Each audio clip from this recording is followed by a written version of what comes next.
ഞാനിപ്പോൾ ഒരു കാര്യം അന്വേഷിക്കാൻ വന്നതാണ്.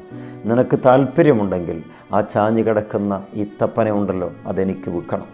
പകരമായി നിനക്ക് 600 ഈത്തപ്പനകളുള്ള വിശാലമായ തോട്ടം ഞാൻ നിനക്ക് നൽകാം. പറ്റുമെങ്കിൽ ഇപ്പോൾ തന്നെ പറയണം. ആ മനുഷ്യൻ, ആർത്തി പൂണ്ട സാമ്പത്തിക കണ്ണ് മാത്രമുള്ള മനുഷ്യൻ പറഞ്ഞു, ഓ അങ്ങനെയാണോ, എങ്കിൽ ആയിക്കോട്ടെ എന്ന് പറഞ്ഞു. അത് കേൾക്കേണ്ട മാത്രയിൽ ആ സ്വഹാബി അബൂദർദ റളിയല്ലാഹു അൻഹു തൻ്റെ കുടുംബത്തിലേക്ക് ഓടി വരികയാണ് വളരെ സന്തോഷത്തോടുകൂടെ.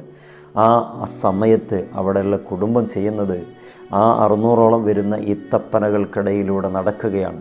ചോട്ടിൽ ഓരോ ഈത്തപ്പഴം വീണ് കിടക്കുന്നുണ്ട്. അതൊക്കെ സംഭരിച്ചു കൊണ്ട് വരാൻ വേണ്ടിയിട്ട് അവിടെയാണ് അബൂദർദ റളിയല്ലാഹു അൻഹു വന്ന് പറയുന്നത്, നിങ്ങളിനി ഈ ഈത്തപ്പഴം ഒന്നും എടുക്കരുത്.